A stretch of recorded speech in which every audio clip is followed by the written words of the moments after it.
Imagine being chosen to marry the most powerful king in the world, only to have him look at you once and decide he never wanted to touch you. That was the cruel fate of Anne of Cleves, the woman remembered in history as the so-called rotten queen. But was she really rotten? Or was she far cleverer than people gave her credit for? Her story is not just about rejection. It is about survival, reputation, and the quiet strength of a woman trapped in a deadly game of kings and queens. By the late 1530s, King Henry VIII of England was no longer the dashing young prince who had once dazzled Europe. He was older, heavier, plagued by illness, and yet still desperate for a wife who could secure his throne with sons. His first wife, Catherine of Aragon, had been set aside. His second, Anne Boleyn, had lost her head. His third, Jane Seymour, had died giving birth to his only son. Now Henry was back on the market not just for love, but for politics. And that is where Anne of Cleves entered the story. The question was, could she ever satisfy the hunger of a king known for discarding wives like old clothes? Anne was born in 1515 in the small German duchy of Cleves. Unlike the women Henry had known before, she had not been raised in the glamorous, flirtatious culture of European courts.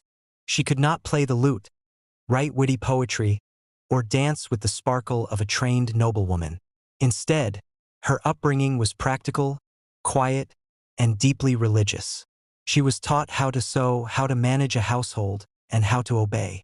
To her family, this was enough. To Henry's ministers, it was even better, because England's break from the Catholic Church had left the country isolated, and a German Protestant princess could secure valuable alliances.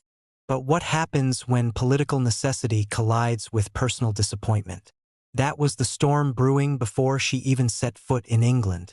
Henry was cautious. He wanted to know what this German bride looked like before committing to marriage. So he sent his trusted painter, Hans Holbein the Younger, to capture her likeness. Holbein was known for his almost magical ability to flatter his subjects just enough to please. When Henry saw the portrait of Anne, he believed she was demure, graceful, and modest, qualities he admired on paper. But portraits can deceive, and sometimes a king's imagination builds a fantasy too perfect to survive reality. Henry was already falling for an image that did not quite exist. When Anne finally arrived in England in December of 1539, Henry could not resist testing her before the grand introduction. Disguising himself as a commoner, he burst into her chambers, expecting her to recognize him instantly and swoon in admiration. But Anne had no training in such courtly games. She stared at him in confusion, even discomfort, unaware that the stranger before her was her future husband. For Henry, this was humiliation. For Anne, it was only awkward politeness. Yet in that moment, Henry's pride was wounded, and he never forgave her for it. The stage was set for disaster. When the official meeting came, Henry's disappointment only grew. To his eyes, Anne looked nothing like the portrait. He called her a Flanders mare, mocking her plainness and demeanor. In truth, Anne was not ugly. Other observers found her tall, fair, and dignified. But Henry, whose health was failing, whose body was bloated with ulcers, needed someone to make him feel young and desirable again. Instead, he saw in Anne a mirror of his own decline. And so, before the wedding even began, the king was already whispering, "I like her not." Yet politics is a beast that does not slow down for personal feelings. The marriage went ahead on January 6, 1540, at Greenwich Palace. The ceremonies were splendid, the guests dazzled, and the kingdom celebrated. But behind the walls of the bedchamber, the truth emerged. Henry later confessed he could not bring himself to consummate the marriage. He complained that Anne's body was repulsive, that her breath was foul, that she had nothing to tempt his desires. But was this really true, or was Henry hiding a more uncomfortable secret, that his own body was failing him? Whatever the reason, he declared that he had been tricked by flattering painters and foreign politicians.